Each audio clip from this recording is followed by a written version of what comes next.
My first piece of advice is the hardest, and it has nothing to do with your performance. Never fall in love. Love is a poison. Once you fall in love, you lose control over your life. Your heart and mind belong to someone else. Your existence is threatened. You start to do everything to hold on to your loved one and lose all sense of danger. Love, that inexplicable and dangerous thing, sweeps everything you are from the face of the earth, and in its place leaves only what your beloved wants you to be. Hello lovelies, I'm Christina, and today I am giving you my review of The Spy by Paulo Coelho.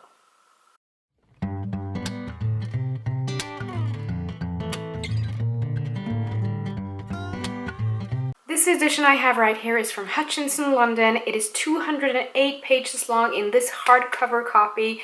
It looks like this with the dust jacket on and is a simple white underneath.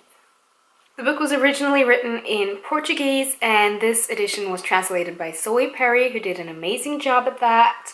And the whole story is based on real events. I'm going to read you the synopsis because it tells the story so well. When Mata Hari arrived in Paris, she was penniless. Soon, she was feted as the most elegant woman in the city. A dancer who shocked and delighted audiences. As a confidant and courtesan, she bewitched the era's richest and most powerful men. But as paranoia consumed a country at war, Mata Hari's lifestyle brought her under suspicion. In 1917, she was arrested in her hotel room on the Champs-Élysées and accused of espionage. Told in Mata Hari's voice through her final letter, The Spy is the unforgettable story of a woman who dared to break the conventions of her time and paid the price. Now, last year I did a review of Adultery, also by Paulo Coelho, and this book turned out to be one of my absolute favorites of 2015. The Spy came out in November on the 22nd, I think it came out here in Norway. That's at least the day that I finally got my hands on it. And it turns out that The Spy, it might be one of my favorites of 2016 as well. Now, before she became Mata Hari, she was Margareta Zelle or Zell. She was really, really beautiful. She ended up marrying an Indonesian officer and moving to Java in Indonesia. And the marriage was a total disappointment. He was a severe alcoholic and took out all his frustration on his wife and beat her all the time. But later on, because of some events happening in the story, they went back to the Netherlands, and when they got there after a while, Margareta fled to Paris. When Margareta got to Paris, she started some exotic dancing, and because of her extremely good looks and her originality and very sexual dancing, she became famous really quickly and started dancing for really high society and powerful people. And because of that, she got in contact with a lot of famous and powerful men, and she was not afraid to enjoy life and to explore and just being a woman really out of her time. Now, the thing that's so interesting about this is that the time period this is set is the early 1900s, and you have this really sexually liberated woman who loves to perform and loves to meet new people and get to know men and enjoy sex. And it is just so out of her time, and it's so heartbreaking to hear a story of a woman who dared to be different and paid such a high price. Now, this is not a spoiler, and because of the real events around it, some of you might already know, I had not heard about Mata Hari's story before I read this book.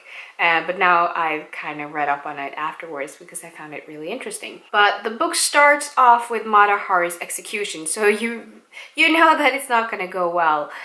But the way that the story is told is just so beautifully done. It's so poetic and so wonderful and heartbreaking, and I've been marking up quotes all over the place in this book because it is just so beautiful. Paulo Coelho, you did it again. You made another book that is just a wonderful, wonderful masterpiece, and it is one that I will reread pretty soon actually, because it is just stuck with me. The story was so beautiful and it's gotten me so curious about Mata Hari and her life and her career as a dancer, because it is truly fascinating and I have no idea why I haven't heard of it before now. I think it's really important that we highlight women throughout time that really stood out and tried to be bold and be different, and even though the end result wasn't as it should have been, it is truly an amazing story and one that really deserved to be told in such a beautiful way. Beautiful, beautiful book that I highly recommend if you want to read something a bit different and to read a heartbreaking but beautiful story. Let me know if you read this book or have any thoughts around it or the story of Mata Hari. I would love to hear it. And if you have another Paulo Coelho book that is your favorite, let me know which one. Thank you so much for watching. Don't forget to give it a thumbs up if you liked it and hit that subscribe button if you haven't already. And I will see you in my next video soon. Goodbye!